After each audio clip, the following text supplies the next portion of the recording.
सभी मित्रों और विद्यार्थियों का भारतीय विजन क्लासेस पर पुनः स्वागत है। मित्रों, आज हम हिंदी साहित्य का महत्वपूर्ण टॉपिक प्रगतिवाद और प्रयोगवाद काव्यधारा को लेकर हम इस क्लास में उपस्थित हुए हैं। मित्रों, प्रगतिवाद और प्रयोगवाद का इतना बेहतर क्लास अब तक आप कभी नहीं देखे होंगे।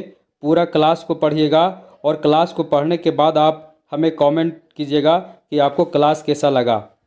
हिंदी साहित्य से संबंधित जितने भी महत्वपूर्ण किताबें हैं, सभी किताबों से एक एक महत्वपूर्ण निचोड़ को हम आपके सामने लेकर प्रस्तुत हैं। यानी पूरा क्लास पढ़ने के बाद आपको प्रगतिवाद और प्रयोगवाद से संबंधित कोई भी दिक्कतें नहीं होगी, क्योंकि हम जितने भी महत्वपूर्ण किताब है, जितने भी महत्वपूर्ण लेखक हैं, सभी के किताबों से जो भी महत्वपूर्ण तथ्य थे प्रगतिवाद और प्रयोगवाद से जुड़े हुए सभी को लेकर आए हैं। यानी जहां से परीक्षा में प्रश्न आते हैं उन सभी मुख्य तथ्यों को लेकर आपके सामने प्रस्तुत हैं। मित्रों, वीडियो प्रारंभ करने से पहले आपसे रिक्वेस्ट होगा कि आप भारतीय विजन क्लासेस को सब्सक्राइब कर देना और बेल आइकन को भी क्लिक कर देना, ताकि वीडियो सबसे पहले आपके पास पहुंचे। मित्रों, भारतीय विजन क्लासेस पर सब कुछ फ्री है।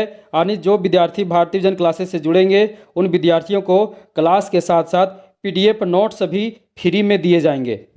आपका समय न गवाते हुए चलिए प्रारंभ करते हैं। प्रगतिवादी काव्यधारा। प्रगतिवाद, जिसका समय सीमा है 1936 से लेकर 1942। प्रगतिवाद का जो समय सीमा है वह कितना है, तो 1936 से लेकर 1942। हिंदी साहित्य में मार्क्सवादी चेतना जिस काव्यधारा में देखने को मिलती है उसे क्या कहते हैं, तो उसे प्रगतिवाद कहते हैं। फिर से देख लीजिए, हिंदी साहित्य में मार्क्सवादी चेतना जिस काव्यधारा में देखने को मिलती है उसे प्रगतिवाद कहा जाता है। प्रगतिवाद मार्क्सवादी दर्शन के आधार पर चलता है। प्रगतिवाद जो है मित्रों, वह मार्क्सवादी दर्शन के आधार पर चलता है। प्रगतिवाद में वर्ग चेतना की प्रधानता है। प्रगतिवाद में वर्ग चेतना की प्रधानता है।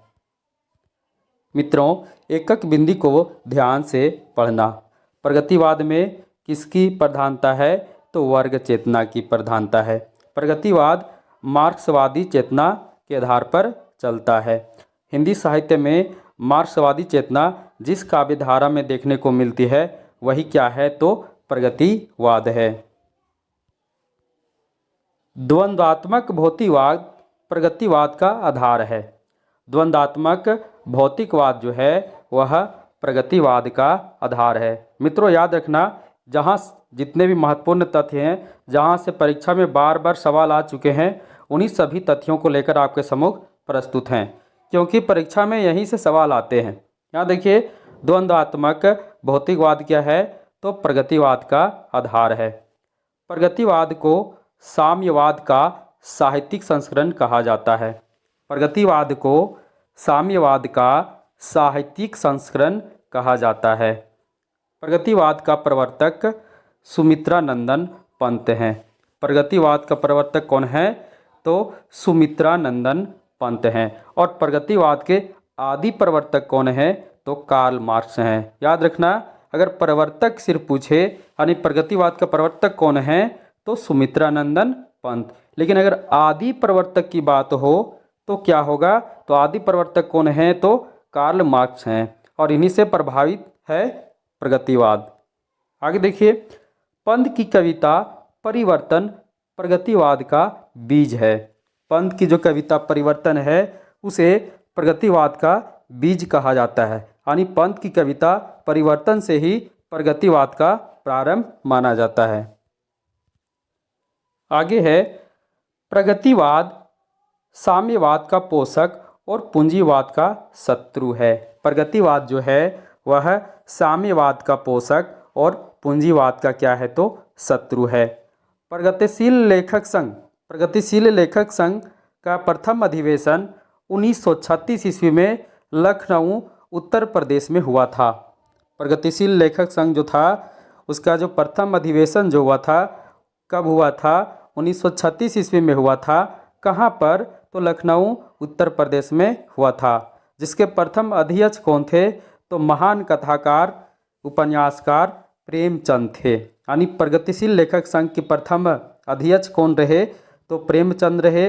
और इसका प्रथम अधिवेशन कब हुआ था? 1936 ईस्वी में। और कहाँ पर हुआ था? तो लखनऊ में हुआ था।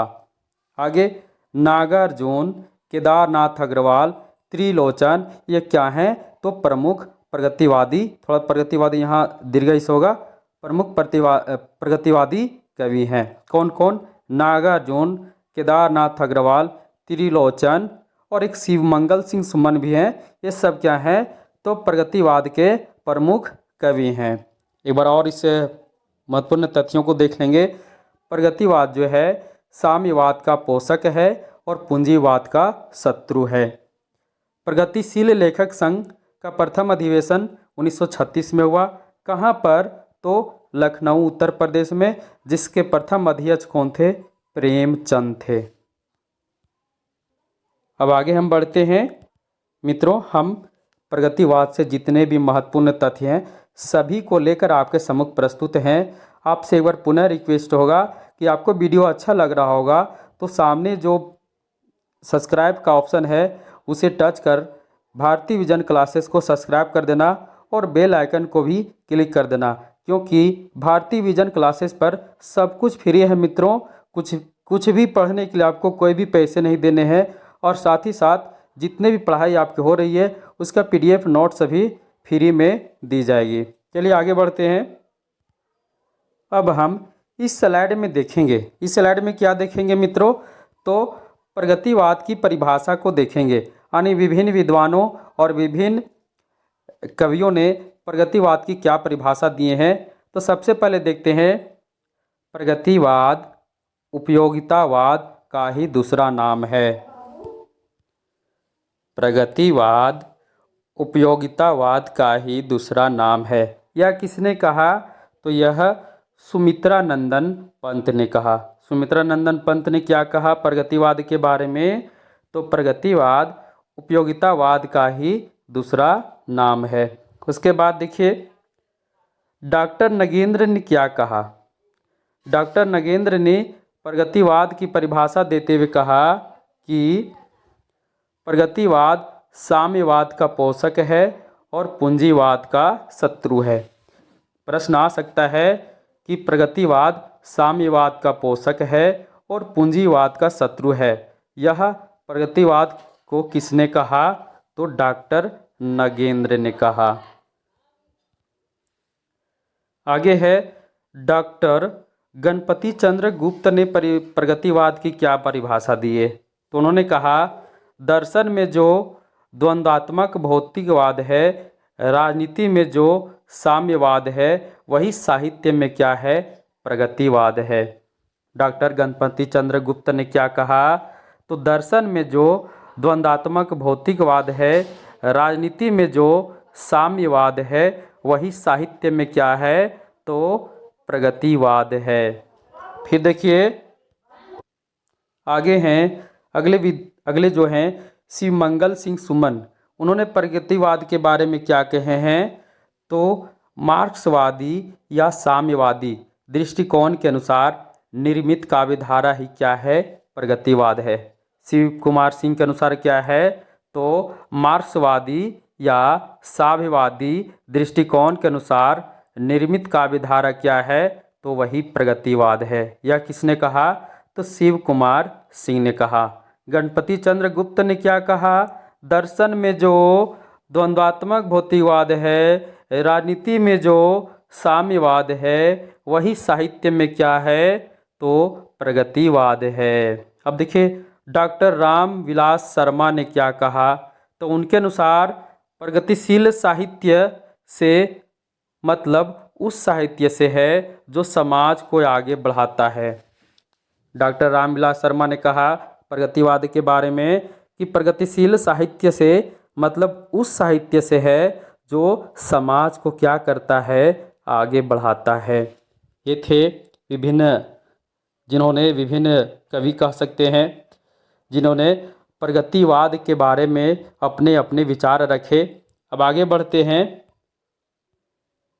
अब हम इस स्लाइड में देखेंगे प्रगतिवाद की विशेषताएं। क्या देखेंगे? प्रगतिवाद की विशेषताएं। पहला विशेषता है सामाजिक यथार्थवाद की अभिव्यक्ति। पहला क्या विशेषता है? सामाजिक यथार्थवाद की अभिव्यक्ति। दूसरी विशेषता क्या है? समसामयिक समस्याओं का चित्रण। समसामयिक समस्याओं का चित्रण, ये दूसरी विशेषता है। तीसरी विशेषता क्या है, जो बहुत ही प्रमुख है? शोषकों, पूंजीपतियों, जमींदारों और उद्योगपतियों के प्रति घृणा का भाव। यानी प्रगतिवादी जो रचनाएं थी, जो कविताएं थी, उनमें शोषकों, पूंजीपतियों, जमींदारों और उद्योगपतियों के प्रति घृणा और रोष का भाव है। आगे, शोषकों के प्रति करुण भाव है। यानी शोषकों नहीं मित्रों, शोषितों के प्रति, है ना। शोषक लोग, पूंजीपति लोग, जमींदार लोग और उद्योगपति लोग जो शोषण करते थे, और उसे शोषित जो वर्ग के लोग थे, उन शोषितों के प्रति क्या था? तो प्रगतिवादी रचनाओं में करुण का भाव था। जबकि उनका शोषण करने वाले शोषक वर्ग के लोग, पूंजीपति वर्ग के लोग, जमींदार वर्ग के लोग, उद्योगपति जितने भी थे, सभी के प्रति क्या था? तो प्रगतिवादी कविताओं में रोष और घृणा का भाव था। जबकि उनसे शोषित वर्ग के जो लोग थे, उनके प्रति क्या था? तो करुण का भाव था, यानी दया का भाव था। आगे देखिए, ईश्वर, धर्म, आत्मा, परमात्मा, भाग्य संबंधी विचारों का विरोध। यानी प्रगतिवादी कविताओं में ईश्वर, धर्म, आत्मा, परमात्मा, भाग्य संबंधी विचारों का क्या हुआ है? तो विरोध हुआ है। आगे, समाजवाद, राष्ट्रीयता और मानव सत्ता का महत्व दिया गया है। यानी प्रगतिवादी रचनाओं में समाजवाद, राष्ट्रीयता और मानव सत्ता का महत्व दिया गया है। अगला, नारी के प्रति जो है यथार्थवादी दृष्टिकोण है। यानी नारी के प्रति जो है प्रगतिवादी रचनाओं में यथार्थवादी दृष्टिकोण है। अब आपके सामने प्रस्तुत है बहुत ही महत्वपूर्ण टॉपिक, प्रगतिशील लेखक संघ। यहाँ से हर परीक्षा में प्रश्न कई बार आ चुके हैं। सबसे पहले आपको याद रख लेना है, प्रगतिशील लेखक संघ की स्थापना कब हुई? तो 1936 ईस्वी में। कब हुई? 1936 ईस्वी में। इसे याद रखना, प्रगतिशील लेखक संघ की स्थापना कब हुई? तो 1936 में, क्योंकि इससे प्रश्न कई बार आ चुके हैं। चलिए एक करके देखते हैं। सबसे पहले प्रगतिशील लेखक संघ की स्थापना जो हुई थी 1936 में। इसका प्रथम अधिवेशन लखनऊ उत्तर प्रदेश में हुआ था, और इसके अध्यक्ष कौन थे? प्रेमचंद थे। इसकी चर्चा हम ऊपर की स्लाइड में कर चुके हैं। प्रगतिशील लेखक संघ का प्रथम अधिवेशन कब हुआ था? तो 1936 में। कहाँ हुआ था? लखनऊ में। अध्यक्ष कौन थे? तो प्रेमचंद थे। कौन थे? प्रेमचंद थे। प्रश्न ऐसे भी बन सकता है मित्रों कि प्रगतिशील लेखक संघ के प्रथम अध्यक्ष कौन थे? तो प्रेमचंद। कौन थे? प्रेमचंद। प्रगतिशील लेखक संघ की स्थापना कब हुई? 1936 में। कहाँ पर? लखनऊ उत्तर प्रदेश। फिर 1938 में इसका द्वितीय अधिवेशन हुआ। कहाँ पर? तो कलकत्ता में। इसके अध्यक्ष कौन थे? तो रविंद्रनाथ टैगोर थे। इसका तृतीय सम्मेलन 1942 ईस्वी में हुआ। कहाँ पर? तो दिल्ली में। इसके अध्यक्ष कौन थे? तो जवाहरलाल नेहरू थे। 1936 में कहाँ हुआ? लखनऊ में। 1938 में कहाँ हुआ? कलकत्ता में। 1942 में कहाँ हुआ? दिल्ली में। याद कर लेना, 1936 में प्रथम अधिवेशन लखनऊ, अध्यक्ष प्रेमचंद। 1938 में द्वितीय अधिवेशन कलकत्ता, अध्यक्ष रविंद्रनाथ टैगोर। 1942 में इसका तृतीय सम्मेलन हुआ था, यानी तृतीय अधिवेशन दिल्ली में हुआ था। इसके अध्यक्ष कौन थे? तो जवाहरलाल नेहरू थे। चौथा अधिवेशन कब हुआ था? 1943 ईस्वी में। कहाँ पर? तो मुंबई में। अध्यक्ष कौन थे? श्रीपाद अमृत डांगे। कौन थे? श्रीपाद अमृत डांगे। इनका पांचवा अधिवेशन कब हुआ था? तो हुआ था 1947 ईस्वी में। कहाँ पर? तो राजस्थान में। अध्यक्ष कौन रहे? तो राहुल सांकृत्यायन रहे। छठा अधिवेशन कब हुआ था? 1953 में। कहाँ पर हुआ था? दिल्ली में हुआ था। और इसके अध्यक्ष कौन थे? नागार्जुन थे। और सातवां और अंतिम अधिवेशन कहाँ हुआ था? ये भी दिल्ली में ही हुआ था। और इसके अध्यक्ष कौन थे? डॉक्टर निहार रंजन राय। मित्रों, इसमें जो सबसे महत्वपूर्ण है ये प्रथम अधिवेशन को लेकर है, क्योंकि परीक्षा में यहाँ से कई बार प्रश्न आ चुका है कि प्रगतिशील लेखक संघ की स्थापना कब हुई? 1936। कहाँ हुई? लखनऊ में। और अध्यक्ष कौन थे? तो प्रेमचंद। क्योंकि यहाँ से ही प्रश्न कई बार परीक्षा में आ चुके हैं। आगे बढ़ते हैं। अब हम इस स्लाइड में प्रगतिवाद के प्रमुख कवि और उनकी रचनाओं को देखेंगे।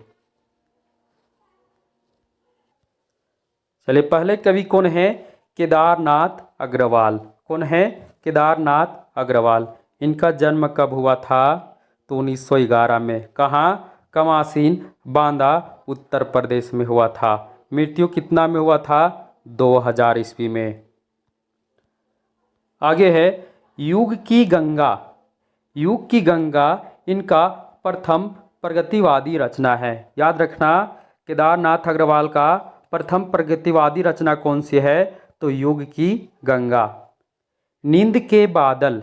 नींद के बादल क्या है? तो केदारनाथ की प्रथम काव्य संग्रह है। नींद के बादल जो है केदारनाथ जी के प्रथम काव्य संग्रह है। और युग की गंगा इनका प्रथम प्रगतिवादी रचना है। केदारनाथ आरंभ में किस उपनाम से लिखते थे? तो बालेंदु उपनाम से लिखते थे। यहाँ भी बहुत महत्वपूर्ण ये है तथ्य कि किस कवि का उपनाम बालेंदु है? वो कवि है केदारनाथ अग्रवाल।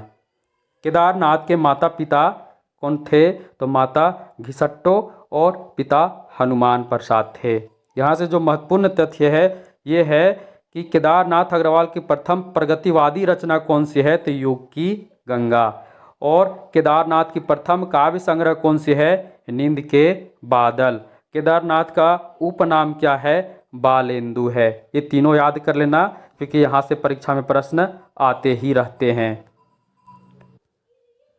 अब हम इस स्लाइड में देखेंगे केदारनाथ अग्रवाल की रचनाओं को। वो भी काला क्रमानुसार है, यानी इनकी रचनाओं का यहाँ रचना भी है और उसका ईस्वी सन भी क्या दिया हुआ है? काला क्रमानुसार दिया हुआ है। एक करके देखेंगे।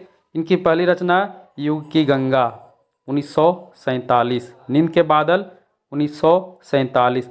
लोक और आलोक 1957 ईस्वी। फूल नहीं रंग बोलते हैं 1965 ईस्वी। आग का आईना 1970। गुल मेहंदी 1978। पंख और पतवार 1979। बम्बई का रक्त स्नान। कहाँ का रक्त स्नान? अरे बम्बई का रक्त स्नान। केदारनाथ जी बम्बई का रक्त स्थान 1981। हे मेरी तुम, हे मेरी तुम 1981। मार प्यार की थापें 1981। यहाँ देखिए, युग की गंगा, नींद के बादल, लोक और आलोक, फूल नहीं रंग बोलते हैं, आग का आईना, पंख और पतवार, हे मेरी तुम, मार प्यार की थापें, ये परीक्षा में कई बार आ चुके हैं। ऐसे प्रश्न आता है कि हे मेरी तुम किनकी रचना है? किनकी है? केदारनाथ अग्रवाल की। इनकी और रचनाएं हैं। अरे कहे केदार खरी खरी, खरी खरी बोलते हैं भाई, पूरा खर्रा बोलते हैं। कहे केदार खरी खरी कब की है? 1983 की है। अपूर्वा कब की है? 1984 की है। फिर देखिए, जमुन जल तुम, हे मेरी तुम जमुन जल तुम, हे मेरी तुम जमुन जल तुम, केदार जी का है। किसे याद करना है? हे मेरी तुम जमुन जल तुम किनकी रचना है? तो ये रचना है केदारनाथ अग्रवाल की। बोले बोल अबोल, अरे बोले बोल अबोल, ये किनकी रचना है? तो केदारनाथ की है। कब? 1985। जो सिलाए तोड़ते हैं 1985। आत्मगंध 1988। अनहारी हरियाली 1990। खुली आंखें खुले डेने, अरे खुली आंखें खुले डेने 1993। पुष्पदीप 1994। बसंत में प्रसन्न पृथ्वी, सही बात है, बसंत में पृथ्वी क्या होती है, प्रसन्न हो जाती है। ये केदारनाथ का ही देन है, यानी 1996। इसमें से जो है हे मेरी तुम, है ना, हे मेरी तुम जमुन जल तुम, ये परीक्षा में हमेशा साथ में आता है। हे मेरी तुम जमुन जल तुम किनकी रचना है, तो केदारनाथ अग्रवाल की है। युग की गंगा केदारनाथ अग्रवाल की है। नींद के बादल केदारनाथ अग्रवाल की है। यानी सबको याद करना ही पड़ेगा मित्रों, बिना रट्टा मारे बिना याद किए कोई चांस भी नहीं है, क्योंकि ट्रिक हमेशा काम नहीं करता है, क्योंकि ट्रिक से आपके पास ज्ञान नहीं मिलेगा। यानी ज्ञान बढ़ाना है तो पूरा पढ़िए, तभी ज्ञान बढ़ेगा। ये सभी रचनाएं किनके थे, तो ये सभी रचनाएं केदारनाथ अग्रवाल के थे। मित्रों कई बार पढ़ना पड़ेगा, कई बार पढ़ने के बाद ही आपको क्या होगा, सभी रचनाएं दिमाग में आएगी। तो बार बार पढ़ना, बार बार पढ़ना। युग की गंगा, नींद के बादल, लो कर लोग, फूल नहीं रंग बोलते हैं, आग का आईना, गुल मेहंदी, पंख और पतवार, बम्बई का रक्त स्नान, हे मेरी तुम जमुन जल तुम, मार प्यार की थापे, कहे केदार खरी खरी। ऐसे ही आपको याद करना पड़ेगा और बार बार जब रटिएगा तो आपके दिमाग में आ जाएगा। चलिए आगे बढ़ते हैं। अगले कवि हैं नागार्जुन। कौन है, नागार्जुन। इनका जन्म 30 जून 1911 मधुबनी बिहार में हुआ था। इनका जन्म 30 जून 1911 मधुबनी बिहार में हुआ था। मृत्यु 5 नवंबर 1998 दरभंगा बिहार में हुआ था। नागार्जुन का वास्तविक नाम वैद्यनाथ मिश्र था। याद रखना, नागार्जुन का वास्तविक नाम क्या था, तो वैद्यनाथ मिश्र था। नागार्जुन का पहला साहित्यिक उपनाम क्या था, तो यात्री था। याद रखना, नागार्जुन का पहला साहित्यिक उपनाम क्या था, तो यात्री था। ये संस्कृत और मैथिली में किस उपनाम से लिखते थे, तो यात्री उपनाम से लिखते थे। आगे, नागार्जुन की खड़ी बोली की प्रथम रचना कौन सी है, तो राम के प्रति है। कौन सी है, राम के प्रति है। आगे है, नागार्जुन का मैथिली भाषा में प्रकाशित प्रथम कविता कौन सी है, मिथिला है। याद रखना, नागार्जुन जी द्वारा मैथिली भाषा में प्रकाशित प्रथम कविता कौन सी है, तो मिथिला है। नागार्जुन को 1969 ईस्वी में पत्रहीन नग्न गाछ, इनकी कृति थी पत्रहीन नग्न गाछ, के लिए साहित्य अकादमी पुरस्कार मिला था। कौन सा पुरस्कार, साहित्य अकादमी पुरस्कार मिला था। यानी नागार्जुन को उनकी किस रचना के लिए साहित्य अकादमी पुरस्कार मिला, तो पत्रहीन नग्न गाछ के लिए। कब, 1969 ईस्वी में। नागार्जुन को राजनीति कवि के रूप में भी जाना जाता है। नागार्जुन को राजनीति कवि के रूप में भी जाना जाता है। आगे, नागार्जुन को प्रगतिवाद का सलाका पुरुष भी कहा जाता है। यानी प्रगतिवाद का सलाका पुरुष किसे कहा जाता है, तो नागार्जुन को कहा जाता है। प्रगतिवाद का सलाका पुरुष किसे कहा जाता है मित्रों, तो नागार्जुन को कहा जाता है। अब हम इस स्लाइड में देखेंगे नागार्जुन की प्रमुख रचनाएं। युगधारा, युग की गंगा केदारनाथ अग्रवाल, लेकिन युगधारा नागार्जुन। यहाँ कंफ्यूजन हो जाता है, युग की गंगा युगधारा, तो युग की गंगा, अरे केदारनाथ, अरे केदारनाथ में जाइएगा तो आपको गंगा मिलेगा, केदारनाथ जाइएगा तो आपको वहाँ गंगा मिलेगा। तो युग की गंगा केदारनाथ, युगधारा नागार्जुन। एक एक करके देखते हैं। युगधारा रचनाकाल 1953, सतरंगे पंखों वाली रचनाकाल 1959, प्यासी पथराई आंखें रचनाकाल 1962, भस्मांकुर रचनाकाल 1971। याद रखना, भस्मांकुर जो है इनका खंड काव्य है। तालाब की मछलियाँ रचनाकाल 1975, खिचड़ी विप्लव देखा हमने, खिचड़ी विप्लव देखा हमने रचनाकाल 1980, तुमने कहा था, तुमने कहा था रचनाकाल 1980, हजार हजार बाहों वाली रचनाकाल 1981, पुरानी जुतियों का कोरस रचनाकाल 1985। ये सभी क्या हैं, तो नागार्जुन की प्रमुख रचनाएं हैं। एक बार फिर से देख लेंगे। युगधारा नागार्जुन, सतरंगे पंखों वाली नागार्जुन, प्यासी पथराई आंखें नागार्जुन, भस्मांकुर नागार्जुन। भस्मांकुर क्या है, खंड काव्य है। तालाब की मछलियां नागार्जुन, खिचड़ी विप्लव देखा हमने नागार्जुन, तुमने कहा था नागार्जुन, हजार हजार बाहों वाली नागार्जुन, पुरानी जुतियों का कोरस नागार्जुन। ऐसे ही आपको याद करना है। बिना रटे आपके पास नहीं रहेगा, आपको रटना ही पड़ेगा। आपको बार बार एक ही चीज़ को देखना। युगधारा नागार्जुन, सतरंगे पंखों वाली नागार्जुन, आपको रटना ही पड़ेगा और बराबर अध्ययन करना पड़ेगा। बिना अध्ययन के आपके माइंड में कोई भी रचना नहीं रह पाएगा। आप बार बार क्या करना, अध्ययन करते रहना। आगे नागार्जुन के प्रसिद्ध कविताएं हैं। बादल को घिरते देखा है, बादल को घिरते देखा है, पासानी सिंदूर तिलकित भाल, यह दंतुरित मुस्कान, पांच पुत भारत माता के, पांच पुत भारत माता के, अकाल और उसके बाद। यहाँ से कौन कौन सवाल कहाँ से आता है, एक बादल को घिरते देखा है, अकाल और उसके बाद, यह दंतुरित मुस्कान, ये परीक्षा में आते हैं। यह किनकी कविता है, तो नागार्जुन की कविता है। अगले कवि हैं शिव मंगल सिंह सुमन। कौन है, शिव मंगल सिंह सुमन। इनका जन्म 1915 झगरपुर उन्नाव जिला उत्तर प्रदेश में हुआ था। मृत्यु 2002 उज्जैन मध्य प्रदेश में हुआ था। जन्म 1915, मृत्यु 2002। अब यहाँ देखिए, शिव मंगल सिंह सुमन गांधीवादी विचारधारा के कवि हैं। शिव मंगल सिंह सुमन जो हैं वे गांधीवादी विचारधारा के कवि हैं। 1974 में इन्हें पद्मश्री पुरस्कार मिला।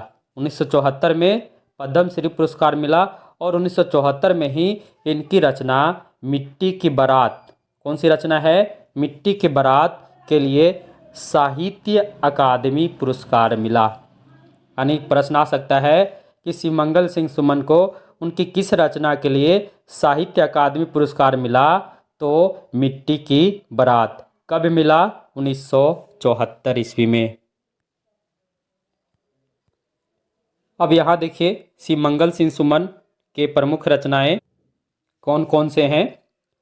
हिलोल, जीवन के गान, युग का मोल, युग की गंगा केदारनाथ अग्रवाल, युगधारा नागार्जुन और युग का मोल शिव मंगल सिंह सुमन।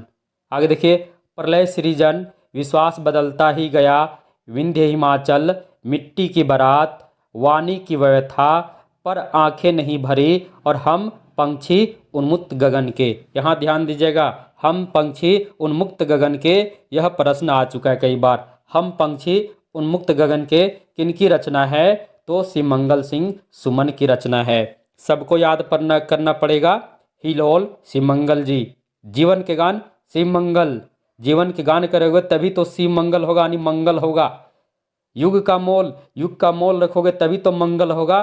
प्रलय सृजन मंगल, विश्वास बदलता ही गया, यानी शिव मंगल जी का विश्वास बदलता ही गया। विंध्य हिमाचल मंगल होगा, यानी हिमाचल पर जाओगे तभी क्या होगा, मंगल होगा। विंध्य हिमाचल, या हिमालय लिखा हुआ याद रखना, विंध्य हिमाचल। मिट्टी की बारात शिव मंगल सिंह, वाणी की व्यथा शिव मंगल सिंह, पर आंखें नहीं भरी शिव मंगल सिंह, हम पंछी उन्मुक्त गगन के, हम पंछी उन्मुक्त गगन के शिव मंगल सिंह। क्योंकि यह बहुत ही महत्वपूर्ण है और परीक्षा में यह कई बार आ चुका है। आगे देखिए, शिव मंगल सिंह सुमन की प्रसिद्ध कविताएं भी निम्नलिखित हैं। गुनिया का यौवन, कलकत्ते का अकाल और चल रही कुदाली। गुनिया का यौवन, कलकत्ते का अकाल और चल रही कुदाली, ये क्या है, इनकी प्रसिद्ध कविता है। आगे ऊपर क्या है, इनकी प्रसिद्ध काव्य संग्रह है। हिलोल, जीवन के गान, युग का मोल, प्रलय सृजन, विश्वास बदलता ही गया, विंध्य हिमालय, मिट्टी की बारात, वाणी की व्यथा, पर आंखें नहीं भरी और हम पंछी उन्मुक्त गगन के। आगे बढ़ते हैं। अगले कवि हैं वासुदेव सिंह त्रिलोचन। वासुदेव सिंह त्रिलोचन, इनका जन्म 20 अगस्त 1917 को हुआ था। कहाँ पर, सुल्तानपुर उत्तर प्रदेश में। मृत्यु कब हुआ था, तो मृत्यु 2007 में हुआ था। कहाँ पर, उत्तर प्रदेश में। अब यहाँ देखिए, प्रश्न कई बार आता है कि त्रिलोचन का मूल नाम क्या है, तो त्रिलोचन का मूल नाम वासुदेव सिंह है, याद रखना। मुक्ति बोध इन्हें अवध का विलास कवि कहते हैं। यहाँ से दो प्रश्न आता है, अवध का विलास कवि किन्हें कहा जाता है, सॉरी अवध का किसान कवि, है ना, मिस्टेक हो गया। अवध का किसान कवि किन्हें कहा जाता है, तो अवध का किसान कवि त्रिलोचन को कहा जाता है। त्रिलोचन को अवध का किसान कवि किसने कहा, तो मुक्ति बोध ने कहा। ये दो प्रश्न बनते हैं यहाँ से मित्रों। आगे देखिए, हिंदी में सानेट लिखने वाले प्रसिद्ध कवि कौन हैं, तो त्रिलोचन ही हैं। हिंदी में सानेट किन्हें कहा गया है, तो त्रिलोचन को ही कहा गया है। त्रिलोचन का प्रथम काव्य संग्रह धरती है। कौन सा है, तो धरती है। त्रिलोचन का प्रथम काव्य संग्रह धरती है। त्रिलोचन को अवध का किसान कवि कहा जाता है। अवध का किसान कवि त्रिलोचन को किसने कहा, तो मुक्ति बोध ने कहा। और सानेट शब्द आ गया, तो सानेट शब्द किनसे जुड़ा हुआ है, तो त्रिलोचन शास्त्री से ही जुड़ा हुआ है। सानेट शब्द किनसे जुड़ा हुआ है, तो त्रिलोचन से ही जुड़ा हुआ है। अब यहाँ देखिए, त्रिलोचन की रचनाओं को हम देखेंगे। महत्वपूर्ण जो प्रमुख रचनाएं त्रिलोचन के हैं, तो एक एक करके देखेंगे। धरती, गुलाब और बुलबुल, दिगंत, ताप के ताए हुए दिन, शब्द, उस जनपद का कवि हूँ, अरधान, तुम्हें सौंपता हूँ, फूल नाम एक, और अनकही भी कुछ कहनी है। फिर से देख लीजिए। धरती रचनाकाल 1945, रचनाकार त्रिलोचन। गुलाब और बुलबुल त्रिलोचन, रचनाकाल 1956। दिगंत त्रिलोचन, रचनाकाल 57। ताप के ताए हुए दिन त्रिलोचन, रचनाकाल 1980। शब्द त्रिलोचन, रचनाकाल 1980। उस जनपद का कवि हूँ त्रिलोचन, रचनाकाल 1981। अर्घान त्रिलोचन, रचनाकाल 1984। तुम्हें सौंपता हूँ त्रिलोचन, रचनाकाल 1985। फूल नाम एक त्रिलोचन, रचनाकाल 1985। अनकहनी भी कुछ कहनी है, अनकहनी भी कुछ कहनी है, किनका है, त्रिलोचन का, रचनाकाल 1986। ये सभी रचनाओं को याद कर लेंगे।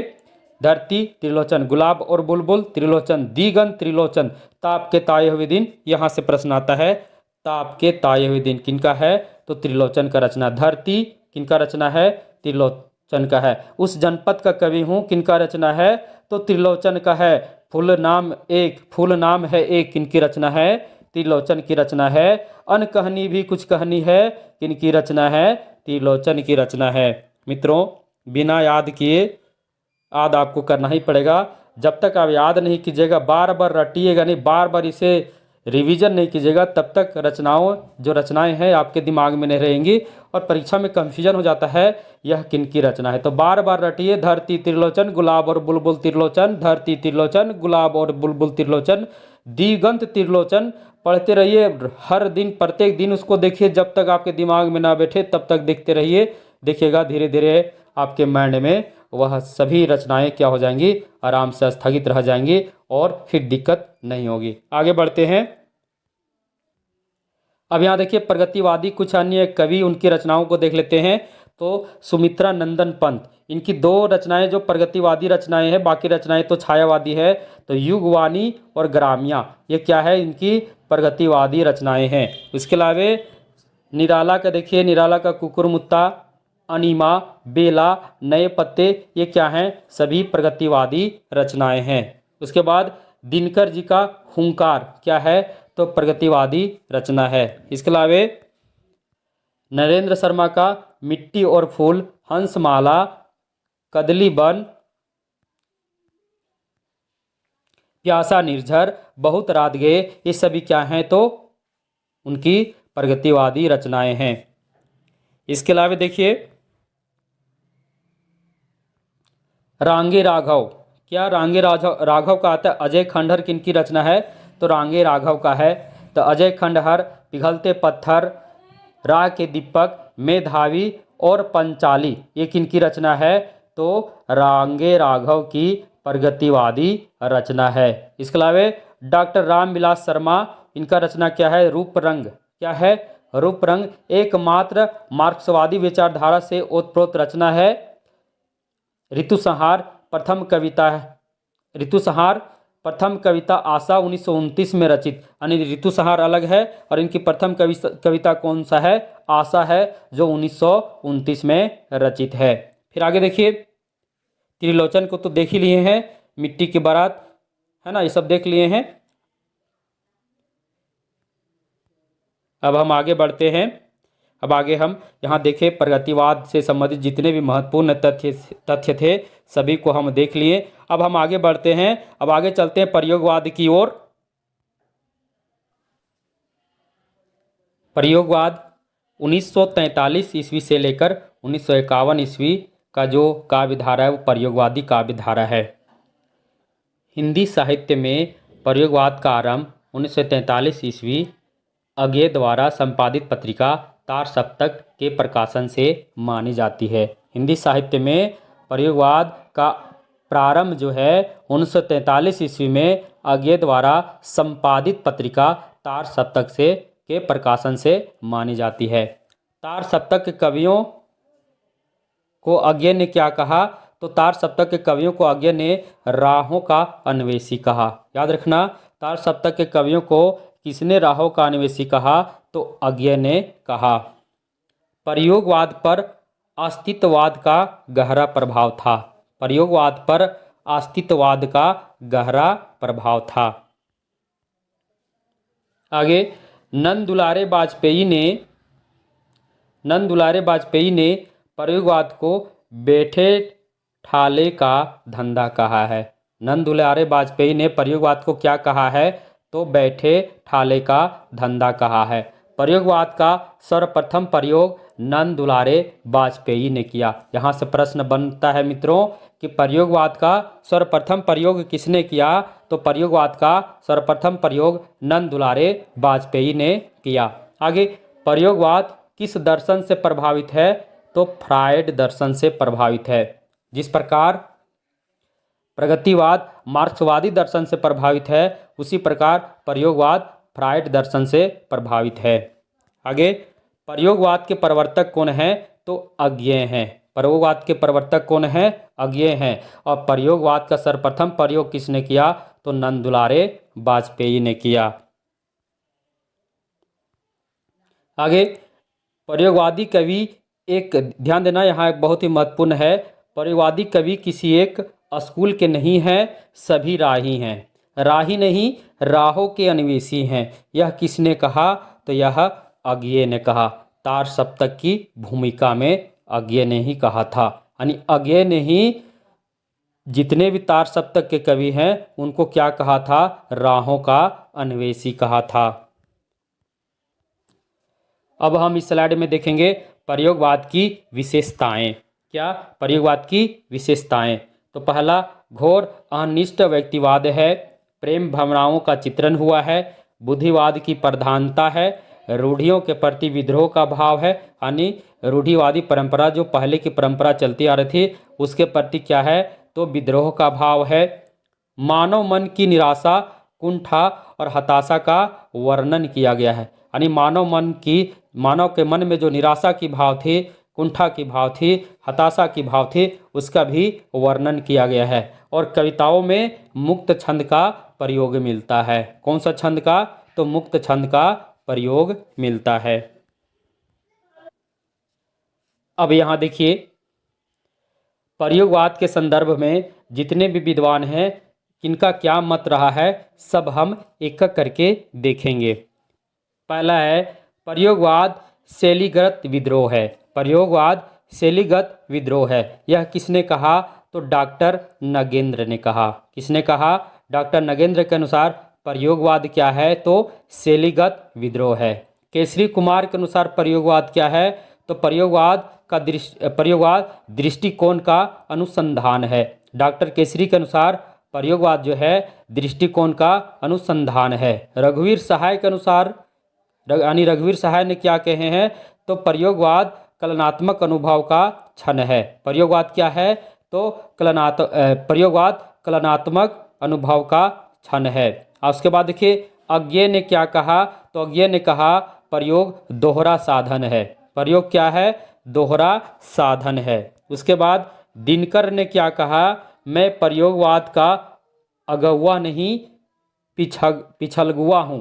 किसने कहा था? दिनकर ने कहा था कि मैं प्रयोगवाद का अगुवा नहीं पिछलगुआ हूँ। यह किसने कहा था? दिनकर ने। अज्ञे ने क्या कहा? प्रयोग दोहरा साधन है। रघुवीर सहाय ने क्या कहा? प्रयोग कलात्मक अनुभव का क्षण है। प्रयोग कलात्मक अनुभव का क्षण है। केसरी ने क्या कहा? प्रयोगवाद दृष्टिकोण का अनुसंधान है। और डॉक्टर नगेंद्र ने क्या कहा? कि प्रयोगवाद जो है शैलीगत विद्रोह है। तार सप्तक, अगला क्या है? तार सप्तक। सभी तार सप्तक जो था वो 4 भागों में था। तो एक एक करके देखते हैं। इसका प्रथम संस्करण जो था, जिसे तार सप्तक ही माना गया है, तो प्रथम सप्तक को तार सप्तक कहते हैं। इसका रचना काल क्या है, यानी प्रकाशन वर्ष क्या है? 1943। दूसरा सप्तक का प्रकाशन वर्ष क्या है? 1951। तीसरा सप्तक का प्रकाशन वर्ष क्या है? 1959। और चौथा सप्तक का प्रकाशन वर्ष क्या है? 1979। तार सप्तक 4 भागों में प्रकाशित।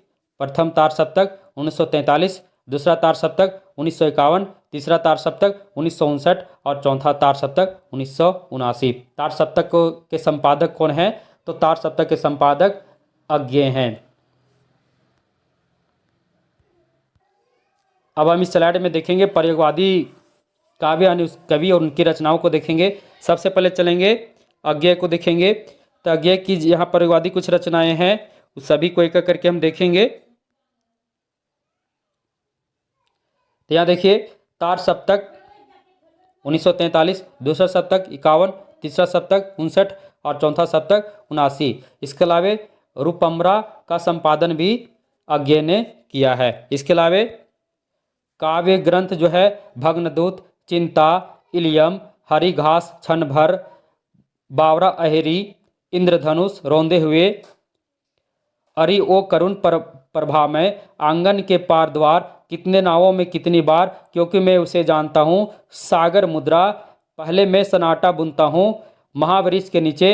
यहाँ ध्यान दीजिएगा, इसमें से जो प्रसिद्ध है, जो जिससे परीक्षा में सवाल आते हैं, ध्यान रखना। आंगन के पार द्वार, कितने नावों में कितनी बार। इसके अलावा है भग्नदूत, हरी घास, क्षण भर।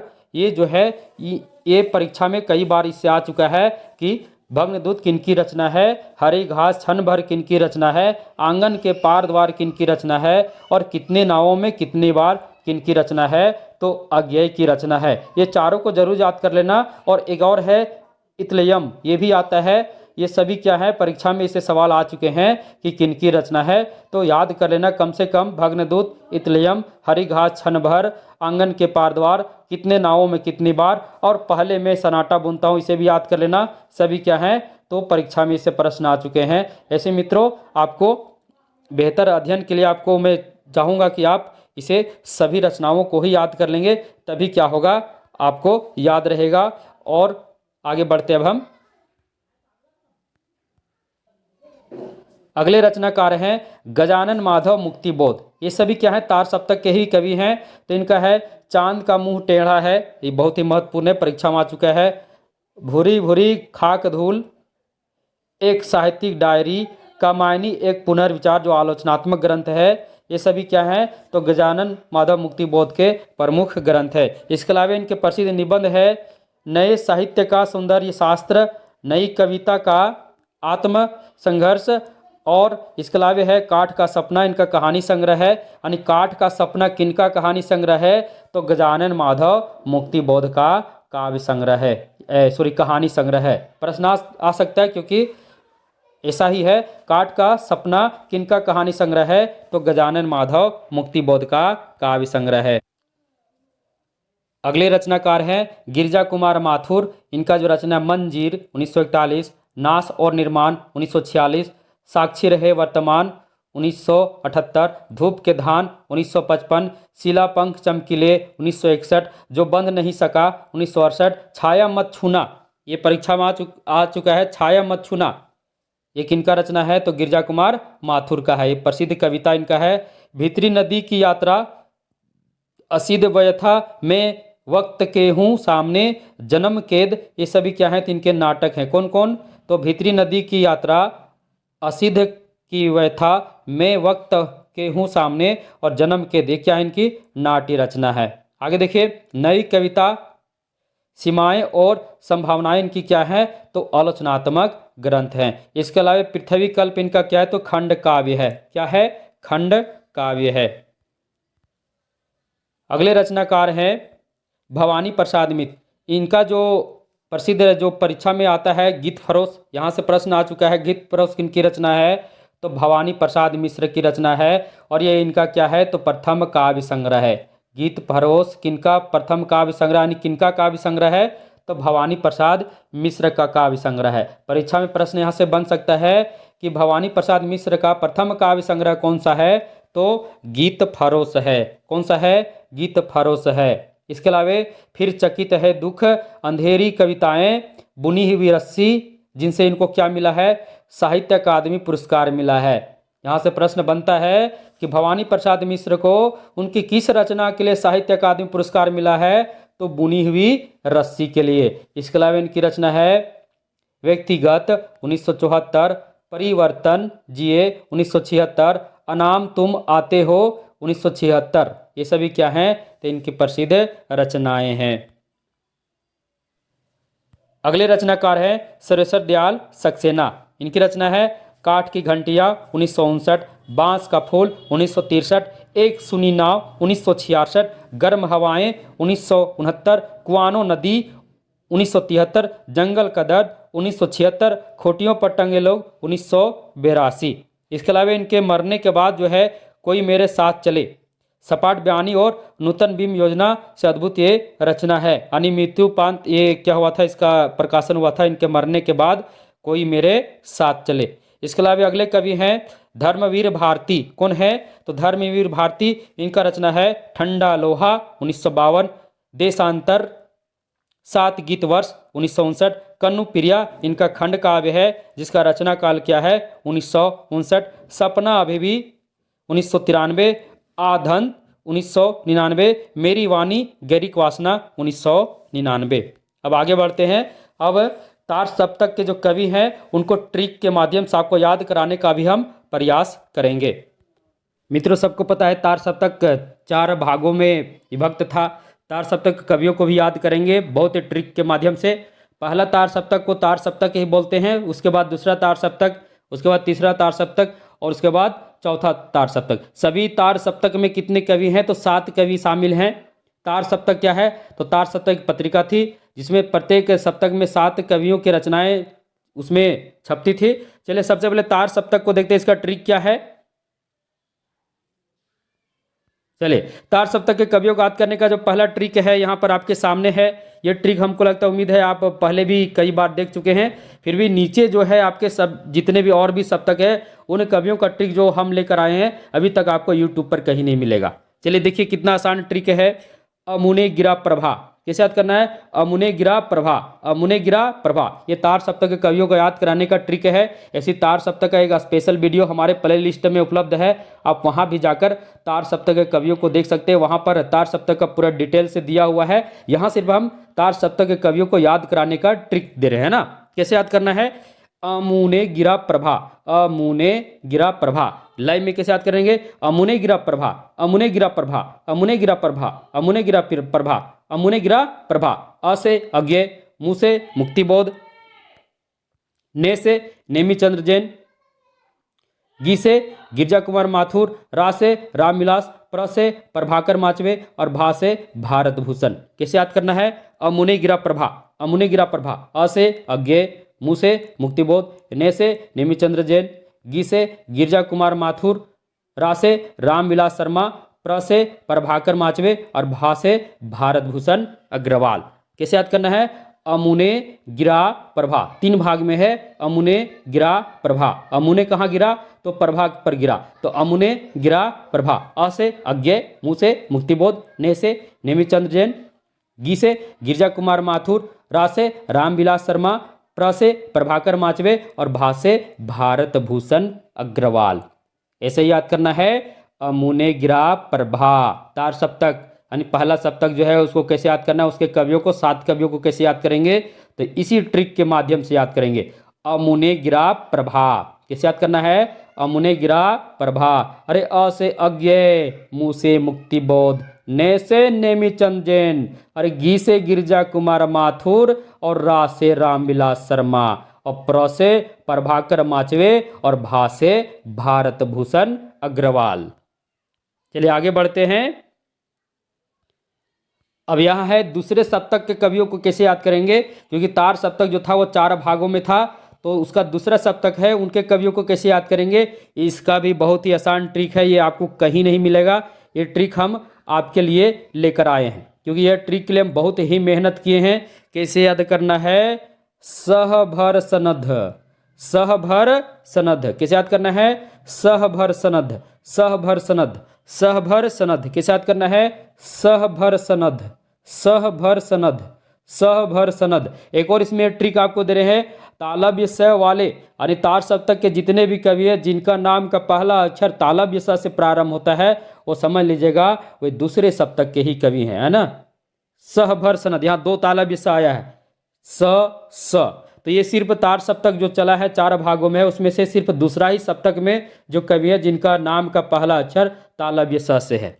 तो सहभर सनद, सहभर सनद। किसे याद करना है? सहभर सनद, सहभर सनद, सहभर सनद। हम बार बार रिपीट कर रहे हैं, बार बार रिपीट करें। वीडियो लंबी हो रही है परंतु बार बार रिपीट इसलिए कर रहे हैं क्योंकि आपको याद हो जाए। किसे याद करना है? सहभर सनद, सहभर सनद, सहभर सनद। स से शमशेर, ह से हरिनारायण, भ से भवानी, र से रघुवीर, स से संकुत माथुर यानी शकुंतला माथुर, न से नरेश और ध से धर्मवीर। कैसे याद करना है?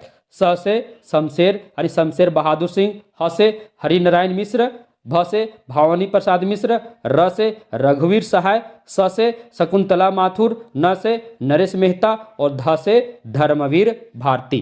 क्या है इसका ट्रिक? सहभर सनद। तार सप्तक का ट्रिक क्या था? पहला ट्रिक क्या था? अमुने गिरा प्रभा, अमुने गिरा प्रभा। और यहाँ क्या है? सहभर सनद, सहभर सनद। 3 भाग में इसको भी याद करना है।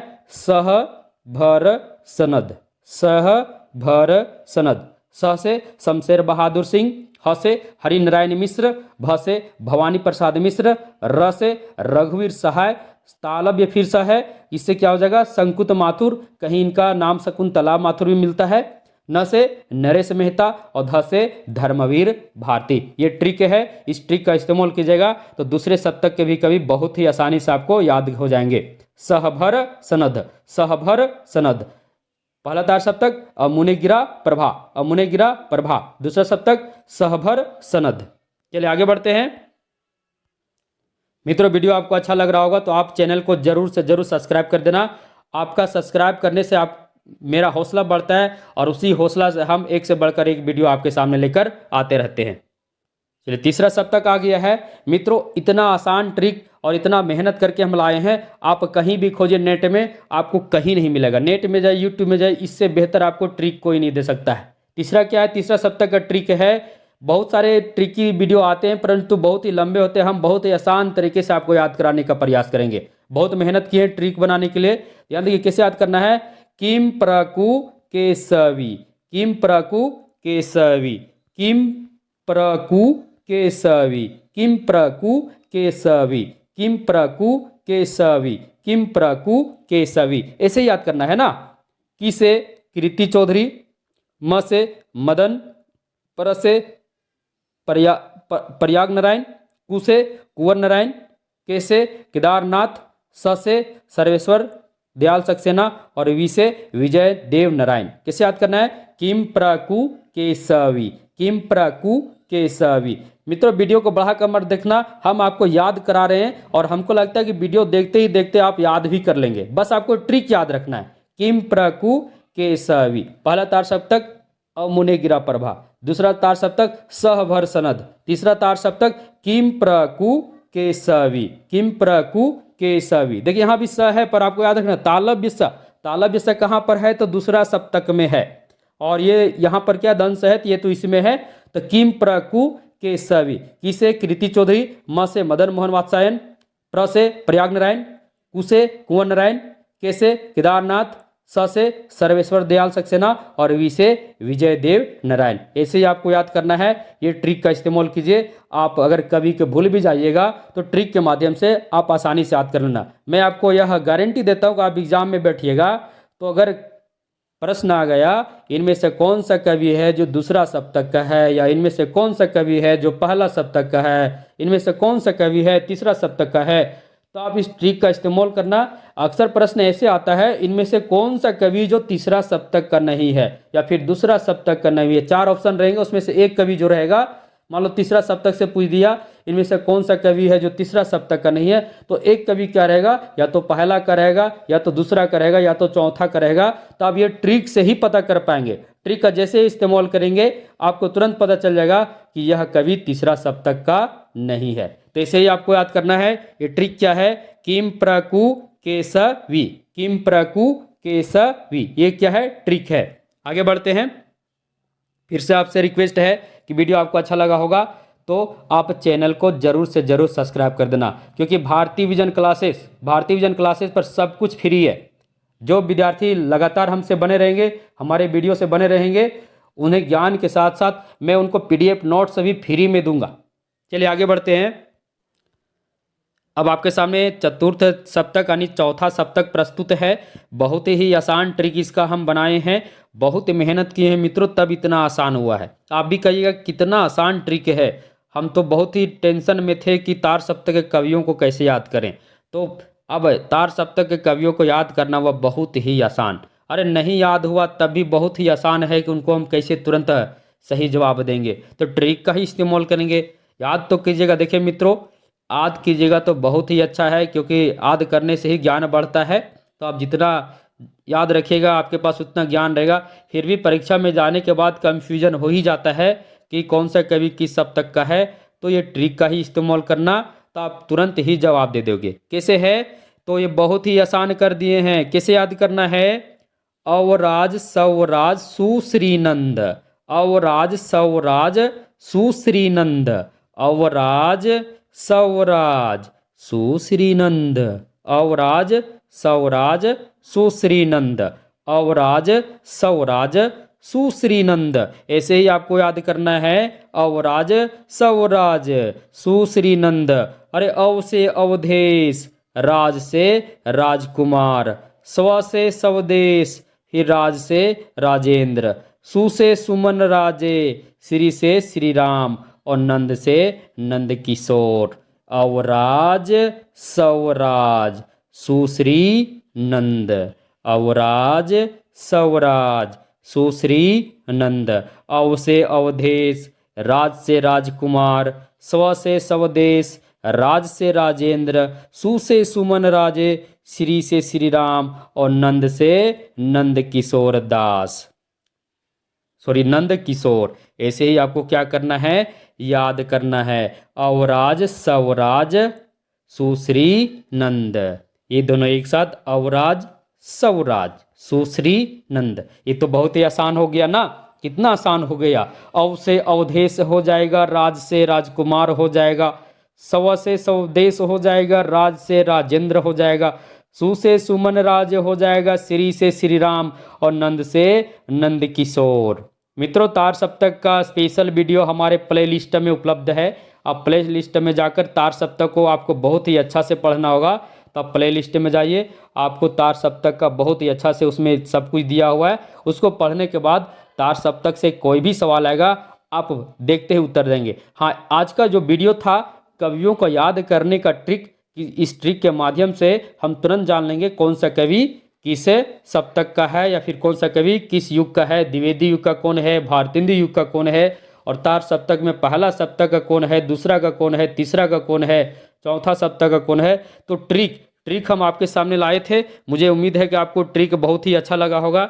मुझे फिर से मैं आपसे रिक्वेस्ट करता हूँ कि आप भारतीय विजन क्लासेस को जरूर से जरूर सब्सक्राइब कर देना और बेल आइकन को भी क्लिक कर देना। जब मैं आपके सामने एक से बढ़कर एक वीडियो लेकर आऊँ तो सबसे पहले आपको आपके पास पहुँचे, क्योंकि हमारा लक्ष्य है कि सभी विद्यार्थियों को फ्री में सब कुछ, यानी जितने विद्यार्थी हैं, क्योंकि यूट्यूब पर बहुत सारे क्लासेस चलते हैं जो पेड क्लासेस होते हैं, उसमें पैसा देना पड़ता है। मैं आपको सब कुछ फ्री में दूंगा। PDF भी फ्री में दूंगा। बस आप हमारा हौसला बढ़ाएं, चैनल को सब्सक्राइब करें।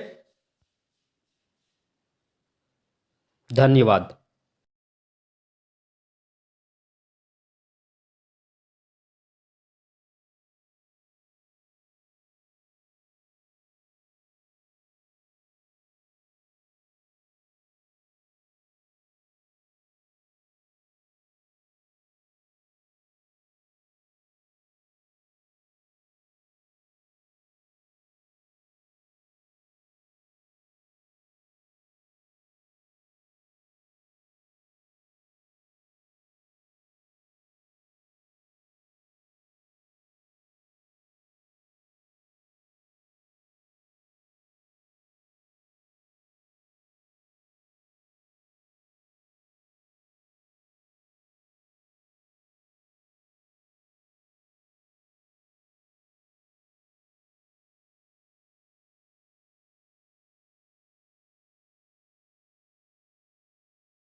सभी साथियों का स्वागत है भारतीय विजन क्लासेस में। आज हम इस क्लास में महामैराथन क्लास लेकर आए हैं, यानी हिंदी साहित्य के इतिहास का महत्वपूर्ण टॉपिक नई कविता और साठोत्तरी काव्य आंदोलन, जो बहुत ही महत्वपूर्ण टॉपिक है।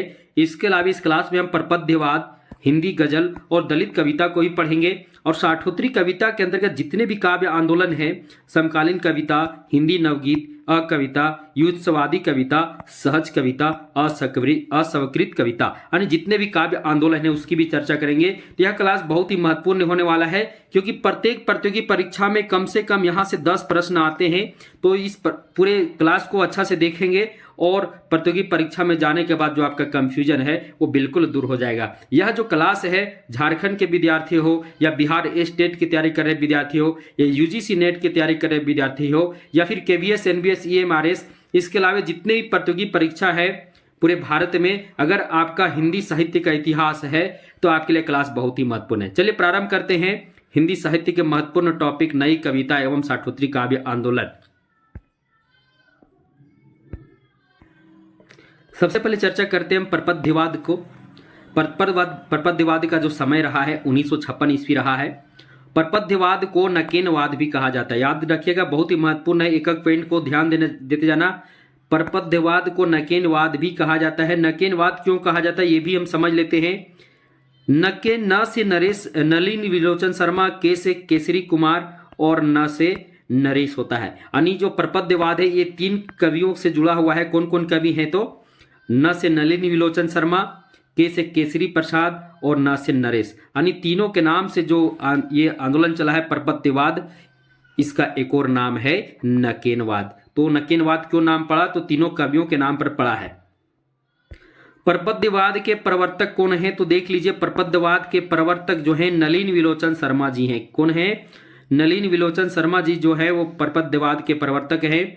अगला महत्वपूर्ण पॉइंट है, नलिन विलोचन शर्मा ने इन तीनों कवियों का एक काव्य संकलन नकेन के प्रपद्य नाम से प्रकाशित करवाकर नकेनवाद या प्रपद्यवाद की शुरुआत की। बहुत ही महत्वपूर्ण है, नकेनवाद और प्रपद्यवाद की शुरुआत करने वाले कौन है? तो नलिन विलोचन शर्मा है, जिसमें उन्होंने अपना सहित अपना मिलाकर अन्य 2 कवि कौन कौन, केसरी कुमार और नरेश कुमार, यानी 3 कवियों का एक काव्य संकलन नकेन के प्रपद्य, किस नाम से? तो याद रखिएगा, नकेन के प्रपद्य। ये भी बहुत ही महत्वपूर्ण है, नकेन के प्रपद्य नाम से प्रकाशित करवाकर नकेनवाद या प्रपद्यवाद की शुरुआत की। बहुत ही महत्वपूर्ण एक बिंदु है।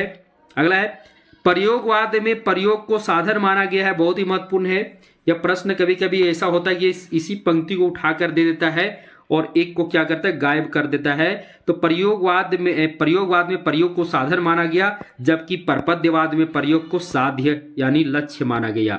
ये बहुत ही महत्वपूर्ण है, परीक्षा में पूछ सकता है। प्रयोगवाद में प्रयोग को साधन माना गया, जबकि प्रपद्यवाद में प्रयोग को खाली स्थान माना गया। क्या माना गया? तो साध्य यानी लक्ष्य माना गया।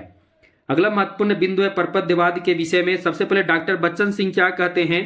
तो डॉक्टर बच्चन सिंह बोलते हैं क्या है, ध्यान दीजिएगा, प्रपद्यवाद को रूपवाद या कलावाद कहते हैं। याद रखिएगा, डॉक्टर बच्चन सिंह ने प्रपद्यवाद को क्या कहे? रूपवाद या कलावाद। आगे चलते, अज्ञ ने तीसरा सप्तक में प्रपद्यवाद के कवियों की आलोचना किए हैं। यह भी महत्वपूर्ण टॉपिक हो सकता है परीक्षा की दृष्टि से आपके लिए।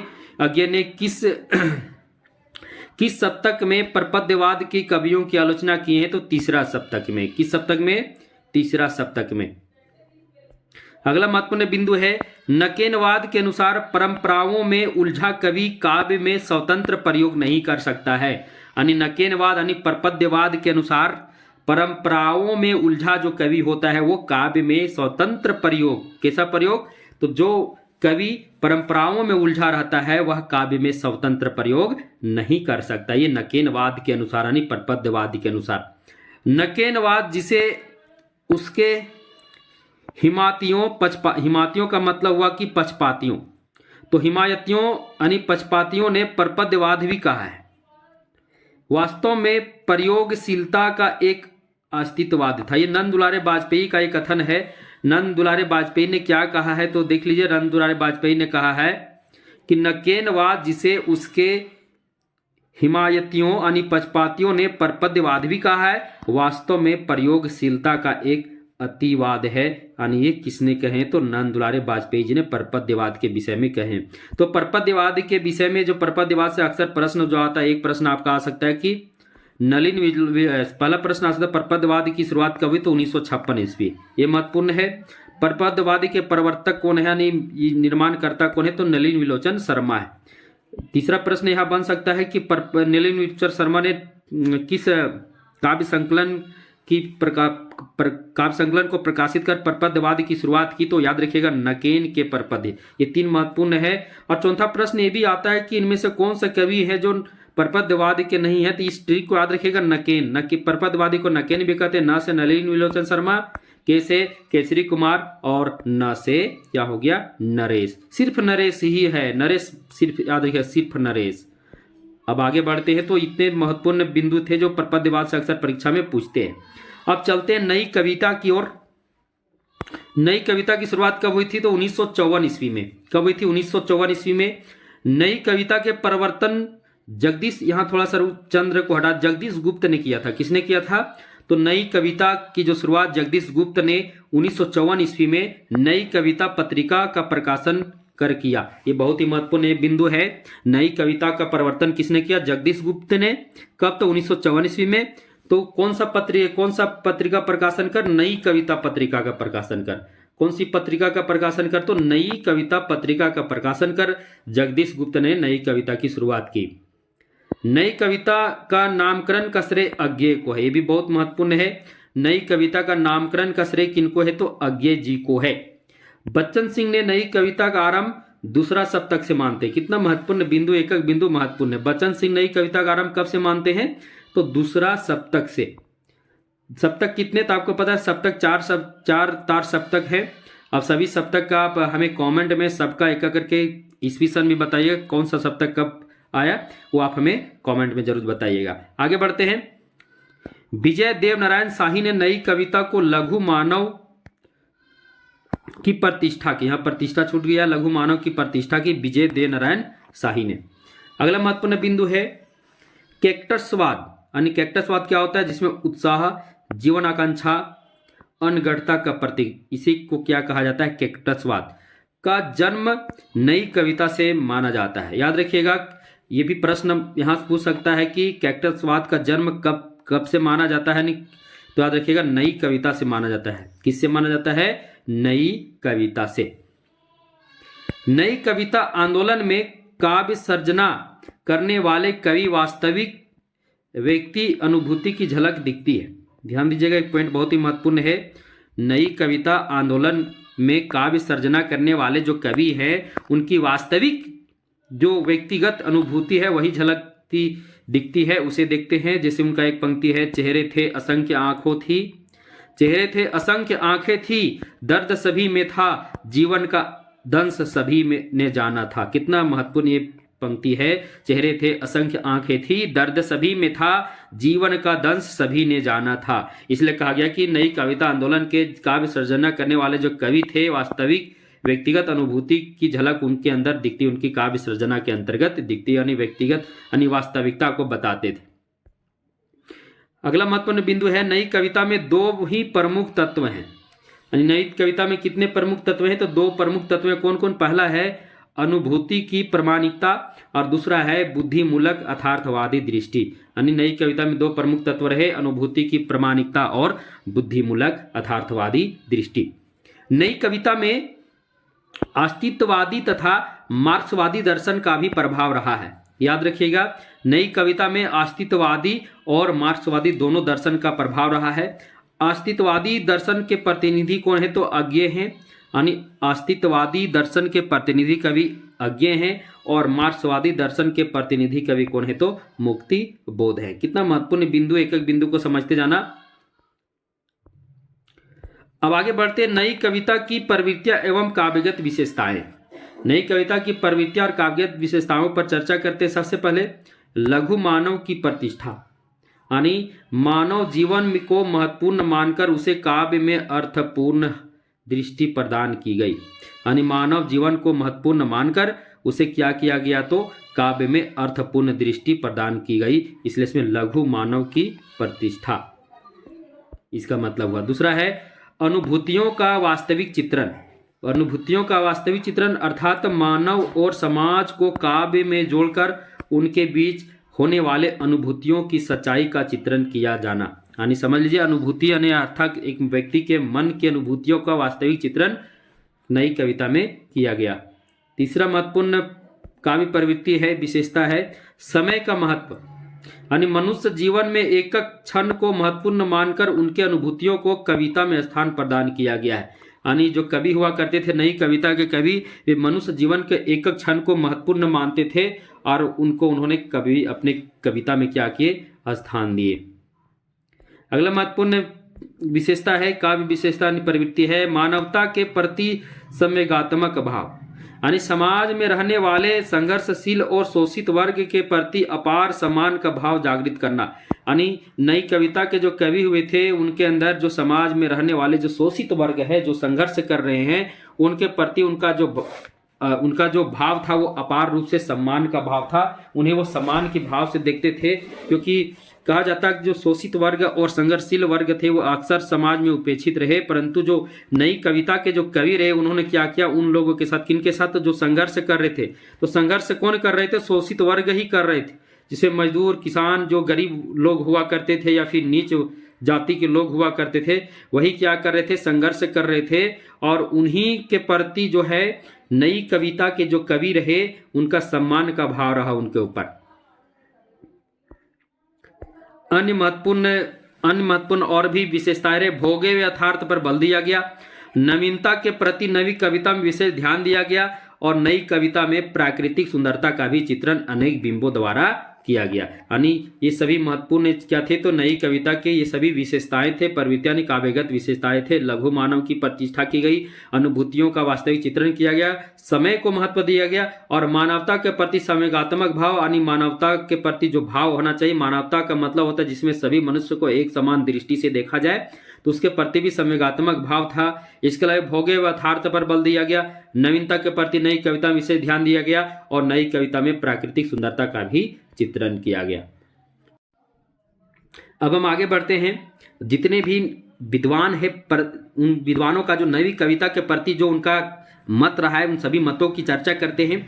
सबसे पहले बच्चन सिंह क्या बोलते हैं, बच्चन सिंह बोलते हैं नई कविता प्रयोगवादी कविता का क्या है, तो पुरस्कृत रूप है। क्या बोलते हैं, नई कविता जो है वो प्रयोगवादी कविता का पुरस्कृत रूप है। किनका कथन है, तो बच्चन सिंह का है, क्योंकि कथन ही परीक्षा में अक्सर पूछता है और बहुत ही महत्वपूर्ण है। परीक्षा में कथन पूछता है और कंफ्यूजन होता है किनके द्वारा कहा गया है। तो जिनको नोट्स चाहिए तो नोट्स भी मिल जाएंगे, संपूर्ण हिंदी साहित्य का भी नोट्स मिल जाएंगे। साथ ही साथ जो विद्यार्थी झारखंड से हैं और यानी झारखंड से हैं और पेपर 2 लिए हैं, क्योंकि जेएसएससी का पेपर 2 में हिंदी भी है। अगर आपका पेपर 2 हिंदी है, चाहे आप प्रतियोगी परीक्षा में आप सीजीएल की तैयारी कर रहे हो, या फिर आप सहायक आचार्य की तैयारी कर रहे हो, या फिर आप झारखंड पुलिस की तैयारी कर रहे हो, या फिर जितने भी प्रतियोगी परीक्षा है झारखंड उसकी तैयारी कर रहे हैं, तो उसका संपूर्ण हस्तलिखित नोट्स जो है पेपर 2 का वो भारतीय विजन क्लासेस पर उपलब्ध है। उसे प्राप्त करने के लिए आपको वीडियो का डिस्क्रिप्शन बॉक्स में जाना होगा, जहां आपको भारतीय विजन क्लासेस का टेलीग्राम का ऑफिशियल लिंक मिलेगा, जिससे आप टेलीग्राम ग्रुप में ज्वाइन करेंगे और वहां से आपको पता चलेगा किस प्रकार आपको पीडीएफ मिलेंगे। अब आगे बढ़ते हैं।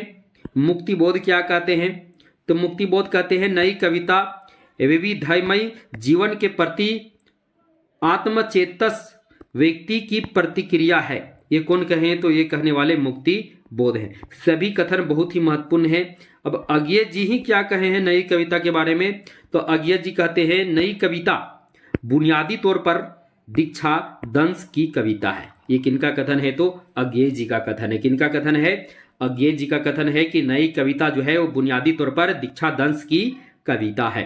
आगे बढ़ते हैं। राम स्वरूप चतुर्वेदी क्या कहते हैं नई कविता के विषय में, तो नई कविता में समग्र मनुष्य की बात नहीं कही गई है, वरन मनुष्य के समग्र अनुभव खंडों को संयोजित किया गया है। यह कथन किनका है, तो राम स्वरूप चतुर्वेदी का है। तो ये जितने भी थे 3-4 प्रमुख विद्वान रहे जिन्होंने नई कविता के विषय में अपना अपना मत प्रस्तुत किए। इसमें सबसे महत्वपूर्ण जो है मत बच्चन सिंह और अज्ञे का मत अक्सर परीक्षा में पूछ देता है।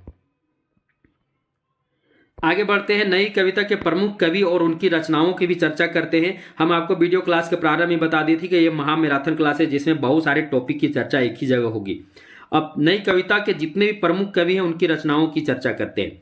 सबसे पहले जगदीश, यहाँ चंद्र थोड़ा हो गया, इसको जगदीश गुप्त ही लीजिएगा। जगदीश गुप्त क्या होगा, जगदीश गुप्त। इनका जन्म 1924 में हुआ था और मृत्यु 2001 में हुआ था। इनका प्रमुख जो नई कविता से जुड़ा प्रमुख रचना है नाव के पांव, शब्द दंश, बोधि वृक्ष और शंबुक। ये जगदीश गुप्त की महत्वपूर्ण रचनाएं हैं। आगे बढ़ते हैं। भवानी प्रसाद मिश्र, कौन है, भवानी प्रसाद मिश्र। इनका जन्म 1914 में हुआ था और मृत्यु 1985 में हुआ था। इनका प्रमुख रचना है सन्नाटा। क्या है, सन्नाटा, गीत फरोश, चकित है दुख। इनका क्या है, महत्वपूर्ण रचना है। कुंवर नारायण सिंह 1927 2017, 1927 में इनका जन्म हुआ, 2017 में इनका मृत्यु हो गया। अब इनका महत्वपूर्ण रचना है चक्रव्यूह, आमने सामने, कोई दूसरा नहीं। कोई दूसरा नहीं, सिर्फ कुंवर नारायण ही है, कोई दूसरा नहीं है। शमशेर बहादुर सिंह का जन्म 1911 हुआ था और मृत्यु 1993 में हुआ था। इनका महत्वपूर्ण रचना है काल तुझसे होड़ है मेरी। शमशेर बहादुर सिंह का महत्वपूर्ण रचना है काल तुझसे होड़ है मेरी। इतने पास अपने बात बोलेगी हम नहीं, बात बोलेगी हम नहीं। ये तीन इनका क्या है, महत्वपूर्ण रचना है। अगले कवि हैं दुष्यंत कुमार। इनका जन्म 1931 में था, मृत्यु 1975 में। एक कंठ विस्पाई बहुत ही महत्वपूर्ण ये रचना है। एक कंठ विस्पाई गीति नाट्य इसे माना जाता है, बहुत ही महत्वपूर्ण है। सूर्य का स्वागत, साये में धूप, ये तीन इनका क्या बहुत ही महत्वपूर्ण रचना है। और इन रचनाओं में साये में धूप, एक कंठ विस्पाई अक्सर इससे प्रश्न प्रतियोगी परीक्षा में पूछते रहते हैं। श्रीकांत वर्मा, इनका जन्म 1931 में ही हुआ था, मृत्यु 1986 ईस्वी में हुआ। इनका महत्वपूर्ण रचना है दीनारंभ, भटका मेघ, माया दर्पण और मखद। ये चार क्या है, इनका महत्वपूर्ण रचना है। अगले कवि हैं नई कविता के अगले कवि रघुवीर सहाय। जन्म 1922, मृत्यु 1992। हंसो हंसो जल्दी हंसो, बहुत ही महत्वपूर्ण ये रचना इनका है। प्रतियोगी परीक्षा में अक्सर इससे प्रश्न पूछता है। हंसो हंसो जल्दी हंसो किनकी रचना है, तो रघुवीर सहाय की। आत्मा के विरुद्ध, क्या है, आत्मा के विरुद्ध, ये दो इनका क्या प्रमुख रचनाएं हैं किनका, तो रघुवीर सहाय का। नरेश मेहता 1992, इनकी महत्वपूर्ण रचनाएं हैं वन पांखी उत्सव, बोलने दो चिड़को, ये नरेश मेहता के क्या है, महत्वपूर्ण रचनाएं हैं। धर्मवीर भारती, अंधा युग नाम तो सुने होंगे, कन्नू प्रिया, सातगी स्वर और देशांतर, ये चारों रचना जो है धर्म भारती का जो बहुत ही महत्वपूर्ण रचना है। इससे कई बार परीक्षा में प्रश्न आ चुके हैं। केदारनाथ सिंह, अभी बिल्कुल अभी, जमीन पक रही है, अकाल में सारस, इसमें से जो अकाल में सारस है इससे कई बार परीक्षा में प्रश्न आए हैं। तो ये जितने भी कवि थे ये नई कविता आंदोलन से जुड़े हुए कवि थे। उनके प्रमुख नई कविता से आंदोलन से जुड़े प्रमुख रचनाओं की भी हम यहाँ चर्चा किए। और अक्सर इनसे जो है प्रतियोगी परीक्षा में रचना ही पूछता है, यह रचना किनका है, या फिर इनमें से कौन सी रचना है जो दुष्यंत कुमार का नहीं, या श्रीकांत वर्मा का नहीं, या रघुवीर सहाय का नहीं है। तो इन सभी रचनाओं को क्या करेंगे, आप याद कर लेंगे। अब हम आगे चलते हैं क्योंकि महा मैराथन क्लास है और एक ही क्लास में सभी टॉपिक की चर्चा करनी है।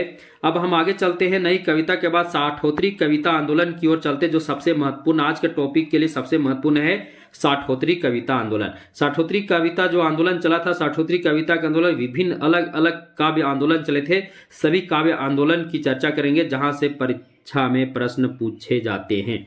सबसे पहले चर्चा करते हैं 1965 ईस्वी में, कितना में, तो 1965 ईस्वी में श्याम परमार ने अकविता आंदोलन का प्रवर्तन किया। तो अकविता आंदोलन के प्रवर्तक कौन है, श्याम परमार, यह बहुत ही महत्वपूर्ण है। अकविता आंदोलन के प्रवर्तक कौन है, श्याम परमार है। और कब उन्होंने किया था, तो 1965 ईस्वी में।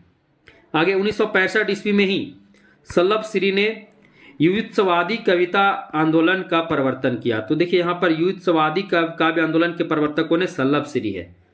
तो अकविता के श्याम परमार, युत्सवादी कविता के सल्लभ श्री। आगे है अस्वीकृत कविता के प्रवर्तन 1969 ईस्वी में श्री राम शुक्ल ने किया। सभी महत्वपूर्ण है। तो अस्वीकृत कविता आंदोलन के प्रवर्तक कौन है, तो श्री राम शुक्ल है। उन्होंने कब किया, तो 1969 ईस्वी में। समकालीन कविता के प्रवर्तन 1976 ईस्वी में कौन किए, तो डॉक्टर विशंभर नाथ उपाध्याय ने किए। समकालीन कविता के प्रवर्तक कौन है, तो डॉक्टर विशंभर नाथ उपाध्याय हैं। और उन्होंने कब इसका प्रवर्तन किया, तो समकालीन कविता का प्रवर्तन उन्होंने 1976 ईस्वी में किया। आगे बढ़ते हैं, अकविता आंदोलन के प्रवर्तक कौन है, तो अकविता आंदोलन के प्रवर्तन करने का जो श्रेय है श्याम परमार को है। और उन्होंने कब किया, तो 1965 ईस्वी में किया। तो श्याम परमार अकविता आंदोलन के प्रवर्तक रहे और 1965 में अकविता आंदोलन का प्रवर्तन उन्होंने किया। आगे है सहज कविता के प्रवर्तन कौन है, तो रविंद्र भरमार हैं। कौन है, रविंद्र भरमार हैं, वे सहज कविता के प्रवर्तक हैं। आगे बढ़ते, राजेंद्र प्रसाद सिंह जो बहुत ही प्रसिद्ध नाम है। तो राजेंद्र प्रसाद सिंह ने 1958 में, कब, तो 1958 में गीतांगनी पत्रिका का संपादन कर हिंदी नवगीत का प्रवर्तन किए। ये बहुत ही महत्वपूर्ण टॉपिक है, यहाँ से प्रतियोगी परीक्षा में प्रश्न आ चुके हैं कि हिंदी नवगीत के प्रवर्तन करने का श्रेय किनको जाता है, राजेंद्र प्रसाद को। कौन सी पत्रिका का प्रारंभ किए थे, गीतांगनी, और कब, तो 1958 ईस्वी में। अब आगे बढ़ते, हिंदी गजल के प्रवर्तक कौन कौन है। तो हिंदी गजल के अगर आदि प्रवर्तक चले तो आदि प्रवर्तक अमीर खुसरो, और आधुनिक प्रवर्तक कौन है, तो दुष्यंत कुमार है। आधुनिक प्रवर्तक हिंदी गजल के जो आदि प्रवर्तक अमीर खुसरो है और आधुनिक प्रवर्तक दुष्यंत कुमार है।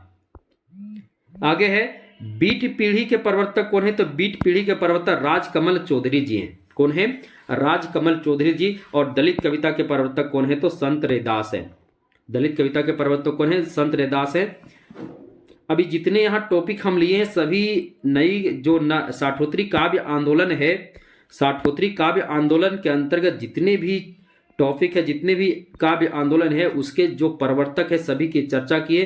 क्योंकि यहाँ से जब प्रतियोगी परीक्षा में प्रश्न आते हैं तो प्रवर्तक के थ्रू प्रश्न आते हैं कि समकालीन कविता के प्रवर्तक कौन है, अकविता आंदोलन के प्रवर्तक कौन है, सहज कविता आंदोलन के प्रवर्तक कौन है। तो सभी जितने भी काव्य आंदोलन है सभी प्रवर्तकों की हम चर्चा यहाँ पर किए हैं। अब हम आगे बढ़ते हैं। अब समकालीन कवि कौन कौन है, यानी समकालीन कवि और उनका काव्य संग्रह की भी चर्चा करते हैं, यानी समकालीन कवियों की चर्चा करते हैं जो साठोत्तरी कविता के बाद जिसमें काव्य आंदोलन चला था, समकालीन काव्य आंदोलन। तो समकालीन कवियों की हम चर्चा यहाँ करते हैं। सबसे पहले राजकमल चौधरी। राजकमल चौधरी का जो प्रमुख रचना है कंकावती, मुक्ति प्रसंग, सवरगंधा। अब देखिए सवरगंधा की रचना मैथिली भाषा में की है, भी महत्वपूर्ण है। राजकमल चौधरी ने सवरगंधा की रचना किस भाषा में की है, तो मैथिली भाषा में किए हैं। आगे बढ़ते हैं। मैथिली भाषा जब यहाँ आ गया है तो अब हमें कमेंट बॉक्स में बताइएगा मैथिल कोकिल किनको कहा जाता है, ये आप कमेंट बॉक्स में बताइएगा। आगे बढ़ते हैं। दूसरे कवि हैं लीलाधर जगुड़ी। इनका महत्वपूर्ण रचना नाटक जारी है, इस यात्रा में जितने लोग उतने प्रेम। अगला है घबराए हुए शब्द, बची हुई पृथ्वी। ये महत्वपूर्ण 5 रचनाएं लीलाधर जगुड़ी के हैं। अब कैलाश वाजपेयी के महत्वपूर्ण रचनाएं हैं संक्रांत, देहात से हटकर, तीसरा अंधेरा, हवा में हस्ताक्षर। मंगलेश डबराल पहाड़ पर लालटेन, घर का रास्ता हम जो देखते हैं। पहाड़ पर घर का रास्ता हम कैसे देखते हैं, तो घर का रास्ता हम जो देखते हैं वो पहाड़ पर जो लालटेन है उसी के सहारे से देखते हैं। ऐसे कीजिएगा तो मंगलेश डबराल की रचनाएं आपको याद आ जाएंगे। आगे चंद्रकांत देवताले, हड्डियों में छिपा ज्वर, दीवारों पर खून से और भूखंड तप रहा है। किनका है, तो चंद्रकांत देवताले का है। रामदरस मिश्र पथ के गीत, कंधे पर सूरज, रात सपने में, ये सभी क्या है, तो ये सभी रामदरस मिश्र के हैं। विष्णु खरे नाम सुने होंगे। इनका महत्वपूर्ण रचना है खुद अपनी आंख से, पिछला बाकी, सबकी आवाज के पर्दे में। क्या है, सबकी आवाज के पर्दे में। ये महत्वपूर्ण रचना किनका है, तो विष्णु खरे जी का है। अब हम आगे बढ़ते हिंदी नवगीत की ओर चलते हैं। समकालीन कवि और उनकी रचनाओं को देखें हम। अब हम हिंदी नवगीत की ओर चलते हैं, जो कि सभी पर चर्चा भी करने। सबसे पहले जितने भी काव्य आंदोलन थे, साठोत्तरी काव्य आंदोलन के अंतर्गत जितने भी काव्य आंदोलन थे सभी के जो परिवर्तन करने वाले उन पर चर्चा की। अब हम सभी को एक एक करके देखें। सबसे पहले समकालीन कवियों की चर्चा किए। अब हिंदी नवगीत को देखते हैं। हिंदी नवगीत का परिवर्तन राजेंद्र प्रसाद सिंह ने 1958 ईस्वी में गीतांगनी पत्रिका का संपादन कर किया। हिंदी नवगीत का परिवर्तन राजेंद्र प्रसाद सिंह ने कब किया, तो 1958 में कौन से पत्रिका का संपादन कर, तो गीतांगनी पत्रिका का संपादन कर किया।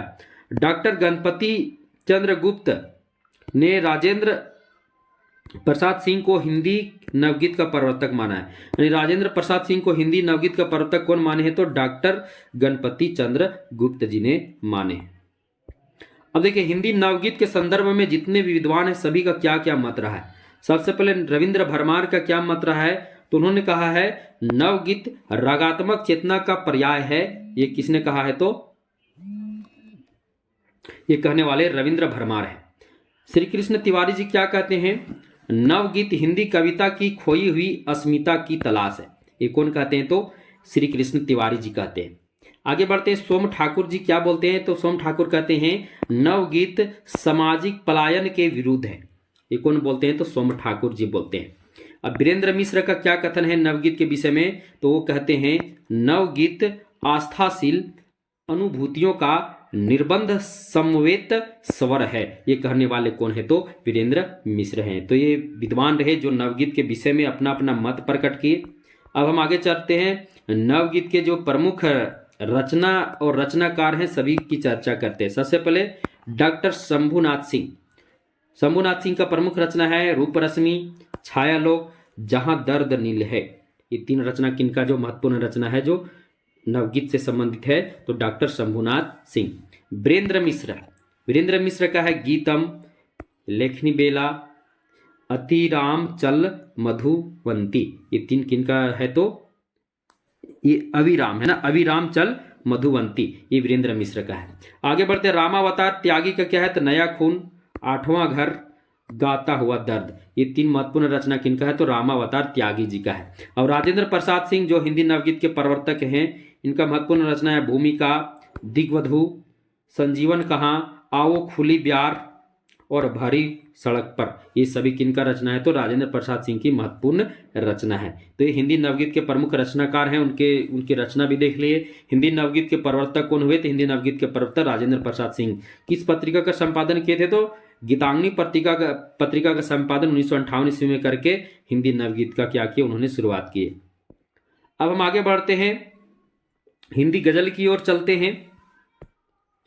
हिंदी गजल, गजल शब्द अरबी भाषा का है। कौन सी भाषा का है, अरबी भाषा का है, जिसका संबंध प्रेम, प्रेमी और प्रेमिका से है। तो गजल शब्द का जो संबंध है प्रेमी प्रेमिका से है। गजल को हिंदी में शायरी भी कहते हैं, क्या बोलते हैं, तो गजल का एक और नाम है शायरी।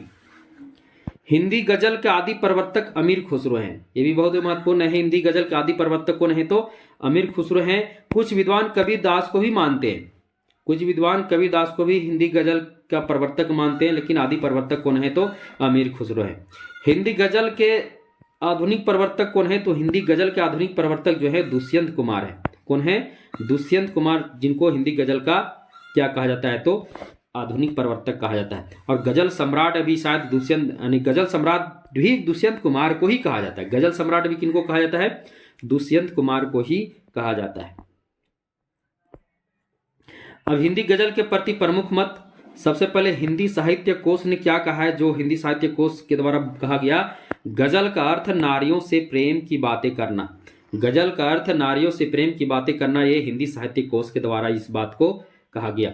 अब शमशेर बहादुर सिंह जो विद्वान हैं, लेखक भी हैं, उन्होंने क्या है कहा है, गजल एक लिरिक विधा है। क्या है, गजल एक लिरिक विधा, ये शमशेर बहादुर सिंह जी का है। गजल सम्राट की भी हम चर्चा की, गजल सम्राट कौन है, तमीर दुष्यंत कुमार, ये याद कर लीजिए, गजल सम्राट उन्हीं को कहा जाता है। अगर आदि प्रवर्तक पूछेगा गजल का आदि प्रवर्तक तो कौन है, तो आदि प्रवर्तक की जब चर्चा हो तो अमीर खुसरो, और आधुनिक प्रवर्तक कौन है, तो दुष्यंत कुमार, और गजल सम्राट अभी कौन है, तो दुष्यंत कुमार ही है। हिंदी के प्रमुख गजलकार, अब हिंदी के जितने भी प्रमुख गजलकार है उनकी भी चर्चा करते हैं। सबसे पहले दुष्यंत कुमार, साये में धूप, इनका महत्वपूर्ण ये रचना है। शमशेर शुक्ल अंचल, रामेश्वर शुक्ल अंचल, रामेश्वर शुक्ल अंचल का है इन आवाजों को ठहरा लो। हरिकृष्ण प्रेमी का रूप दर्शन और रूपरेखा, यानी कृष्ण का रूप दर्शन करनी है, याद करने का ट्रिक है। शमशेर बहादुर सिंह, जो शमशेर होता है, जो शेर होता है, वो सुकून की तलाश में रहता है, उसे सुकून तो मिलता ही है, बहादुर को ही सुकून मिलता है। त्रिलोचन का क्या है, तो गुलाब और बुलबुल, ये त्रिलोचन का महत्वपूर्ण रचना है। गोपाल दास नीरज का है नीरज की पाती, नीरज, इसे याद करने का ट्रिक है, नीरज की पाती। रामदरस मिश्र का हंसी ओठ पर आंखें नम है, हंसी ओठ पर है परंतु आंखें क्या है, नम है। और बाजार, यहाँ बाजार से निकले लोग, यहाँ से छूटिए, बाजार से निकले लोग, ये क्या है, तो इनका महत्वपूर्ण रचना है।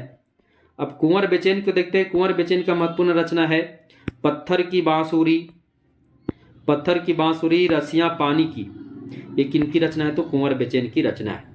अब यहाँ हम हिंदी के चर्चित जो गजल है, जो शेर है, उनकी चर्चा करते हैं। सबसे पहले अमीर खुसरो की गजल को देखते हैं। सबाने हिजरा दराज यूं, जुल्फ बरोजे वसला चूं, उर्म खोता। देखिए इसमें गजल को थोड़ा सा पढ़ने का एक आइडिया होता है, उस आइडिया से आप पढ़ेगा तो आपको बहुत ही अच्छा लगेगा। जिसे हम जयशंकर प्रसाद का पढ़ देते हैं। सरासर भूल करते हैं उन्हें जो प्यार करते हैं, बुराई कर रहे हैं और अस्वीकार करते हैं, उन्हें अवकाश ही इतना कहाँ है, मुझसे मिलने का किसी से पूछ लेते हैं या उपकार करते हैं। तो ये क्या है, तो जयशंकर प्रसाद जी का महत्वपूर्ण ये शायर है, यानी गजल है। अब देखिए गोपाल दास नीरज का भी एक गजल है। समय ने जब अंधेरों से दोस्ती की है, जला के अपना ही घर हमने रोशनी की है। बदन पे जिसके शराफत का पैर हन देखा, वो आदमी भी यहाँ हमने बदचलन देखा। तो एक प्रकार से शायरी जैसा रहता है गजल, तो गजल पढ़ने में बहुत अच्छा लगता है। तो ये महत्वपूर्ण गजल पंक्ति है, ये इसे आप देख लीजिएगा। अब हम अगला महत्वपूर्ण टॉपिक दलित कविता की ओर चलते हैं। दलित कविता, संत रविदास हिंदी के प्रथम दलित कवि हैं।